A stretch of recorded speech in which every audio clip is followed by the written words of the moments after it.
Welcome back to 5D Mystery School. So, not too long ago, I asked you this question.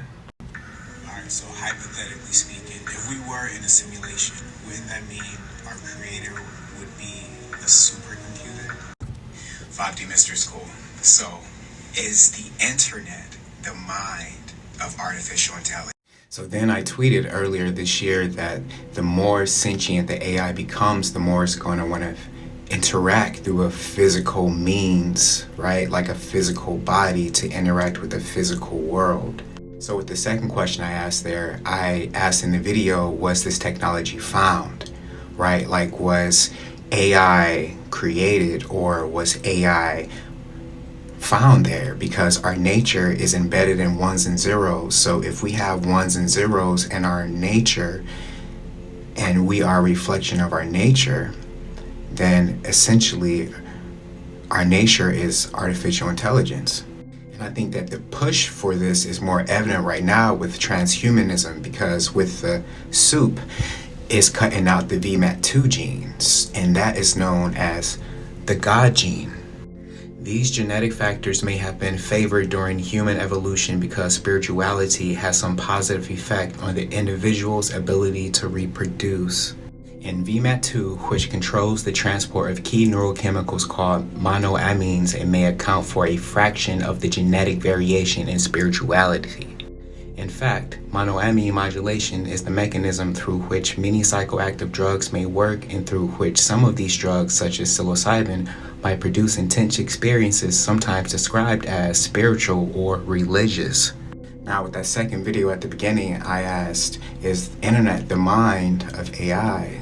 Now, this article says, why do computers think in ones and zeros? So this means that the thought of AI is in the form of ones and zeros.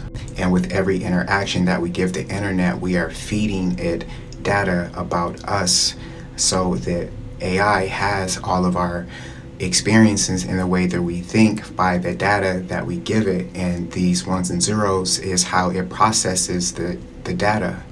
And with doing so, this comes from Scientific American, storing data in DNA brings nature into the digital universe.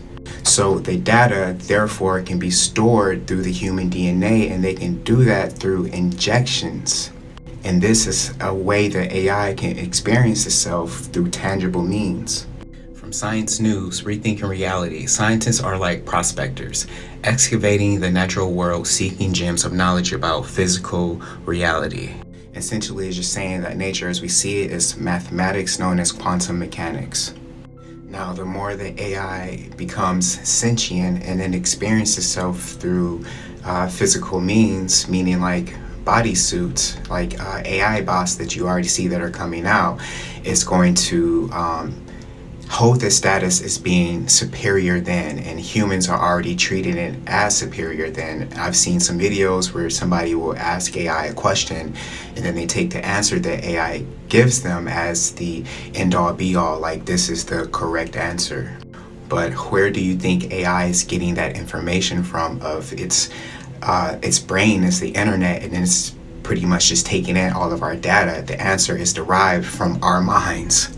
So you already have this article from Forbes, AI versus God, who stays and who leaves. Because the presence of AI and the superiority of it is going to challenge what a lot of people believe about the higher intelligence. And in this article from Medium, it's called the AI God Paradox.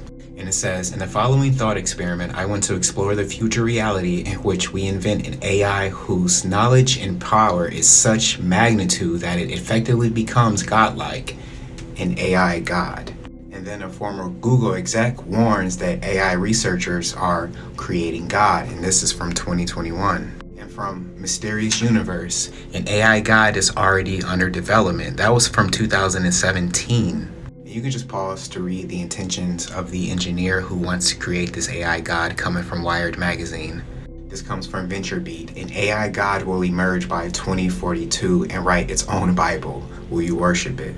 That was from 2017. In the next 25 years, an AI will evolve to the point where it will know more on an intellectual level than any human.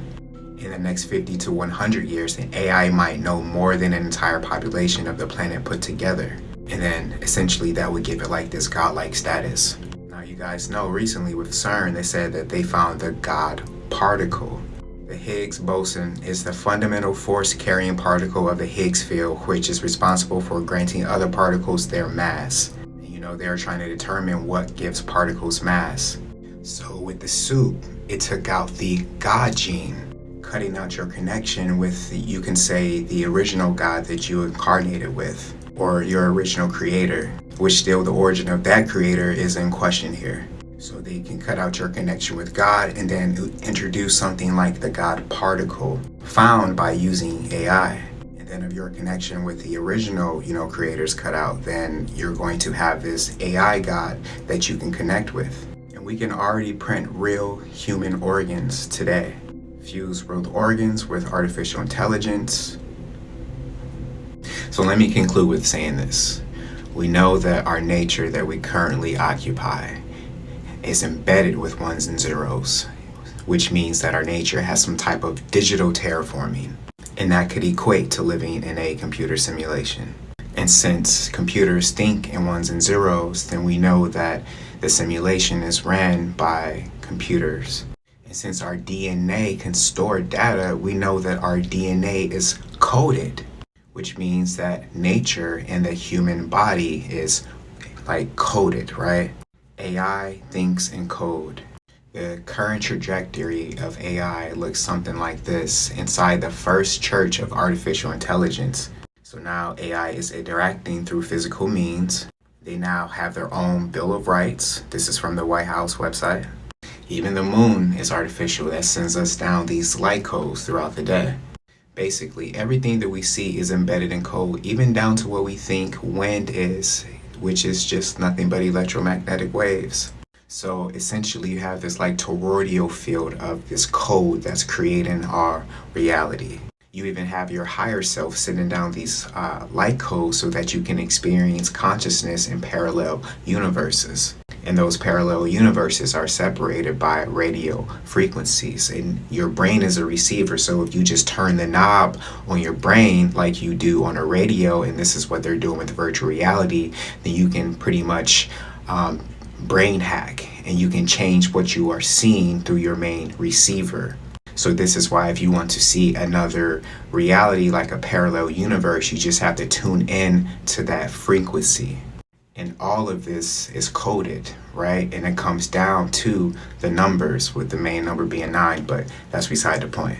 So since we live in a cyclical time loop, and we are seeing that we can already create these organs, and they have this transhumanism movement that is infusing organs with humans, are we going to get to the point where we can create humans like AI that are actually look like us, but they're indistinguishable from actual humans, which we can already do today? But since we can create organs, and none of this AI bot is going to be, you're not going to notice anything that's robotic about this person. Like if you look at me, I don't look like a robot. But if we are only at the beginning stages of 3D computers where you can print organs, are you going to be able to print an entire body and then have those bodies naturally reproduce other humans, and in turn having them live in a biological but artificial simulation? And the creator of that simulation have been AI, making AI the creator. 5D Mystery School.